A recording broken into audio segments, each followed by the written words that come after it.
संघर्ष ही जीवन है। जो मुस्कुरा रहा है उसे दर्द ने पाला होगा, जो चल रहा है उसके पाँव में छाला होगा। बिना संघर्ष के इंसान चमक नहीं सकता, जो जलेगा उसी दिए में उजाला होगा।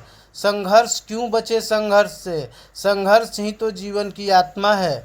जितना कठिन संघर्ष होगा उतनी ही शानदार जीत होगी। एक बार एक किसान भगवान से बहुत ही नाराज़ हो गया।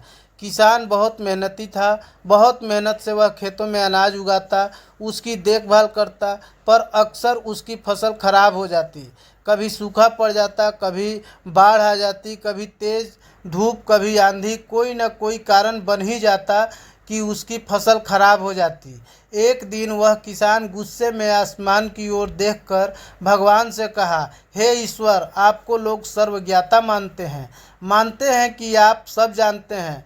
कहते हैं कि आपके इच्छा के बिना एक भी पत्ता नहीं हिलता, पर मुझे तो लगता है कि आप छोटी सी छोटी बात भी नहीं जानते।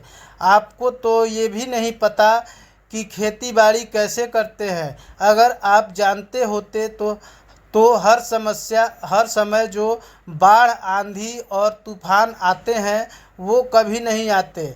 आप नहीं जानते कि कितना नुकसान उठाना पड़ता है हम किसानों को। यदि आप मेरे हाथ में यह शक्ति दे दें कि जैसा मैं चाहूँ वैसा मैं मौसम कर दूँ, फिर आप देखना मैं अन्न के भंडार लगा दूँगा।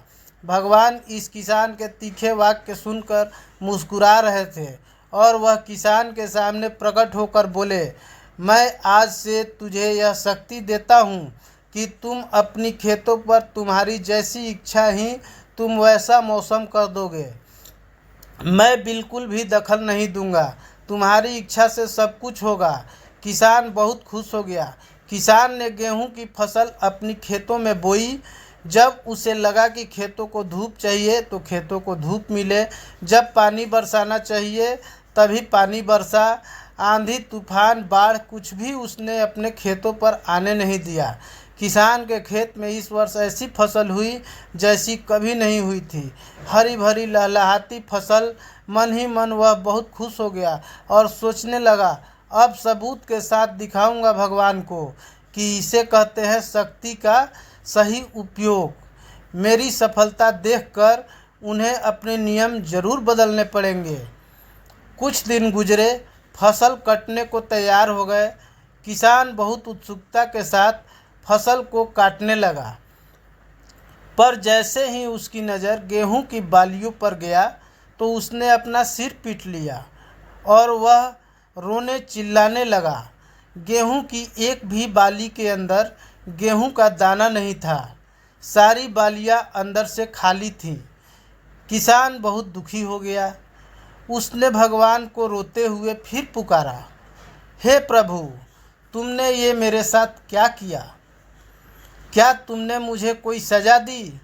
भगवान बोले, पुत्र, ये तो होना ही था। तुमने पौधों को संघर्ष करने का मौका ही कहाँ दिया।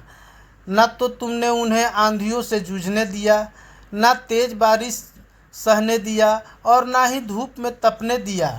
एक भी चुनौती का सामना तुमने उन्हें नहीं करने दिया। इसलिए सारे पौधे अंदर से खोखले रह गए। जब आंधी, तूफान, तेज़ बारिश और धूप पड़ती है तभी ये पौधा अपने अस्तित्व को बचाने के लिए संघर्ष करते हैं और इसी संघर्ष से एक बल पैदा होता है जिसमें शक्ति होती है, ऊर्जा होती है। और यही ऊर्जा पूर्ति तेरे गेहूं के दानों की तरह जो नहीं फूटी, तूने उन्हें कठिन परिस्थितियों से गुजरने ही नहीं दिया। जहां उनके अस्तित्व का जन्म होता, सारे बालियां इसलिए खाली हैं। इसमें एक भी गेहूं का दाना इसलिए नहीं है क्योंकि तुमने अपने पौधों को संघर्ष कराया ही नहीं। याद रखिए, स्वर्ण में स्वर्णीय आभात तभी आती है जब वह आग में तपने, गलने और हथौड़े से पीटने जैसे संघर्षों से गुजरता है। कोयले का टुकड़ा हीरा तभी बनता है जब वह उच्च दाब और उच्च ताप की मुश्किल परिस्थितियों से गुजरता है। इसी तरह यदि हमारी ज़िंदगी में कोई संघर्ष ही ना हो, कोई चुनौती ही ना हो, तो हम भी गेहूं की बालियों की तरह खोखले रह जाएंगे। कोई अस्तित्व नहीं होगा हमारा।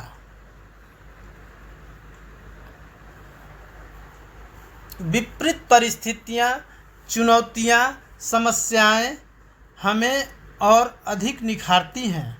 यदि जीवन में कठिन परिस्थितियाँ और चुनौतियाँ आएँ तो घबराना मत, बल्कि सामना करना, विश्वास करना कि आप और अधिक निखर जाओगे और अधिक मजबूत बन जाओगे।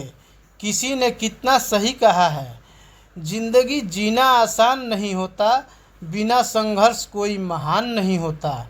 जब तक ना पड़े हथौड़े की चोट, तब तक पत्थर भी भगवान नहीं होता। धन्यवाद दोस्तों। वीडियो अच्छी लगी तो शेयर कीजिए, सब्सक्राइब कीजिए, लाइक कीजिए।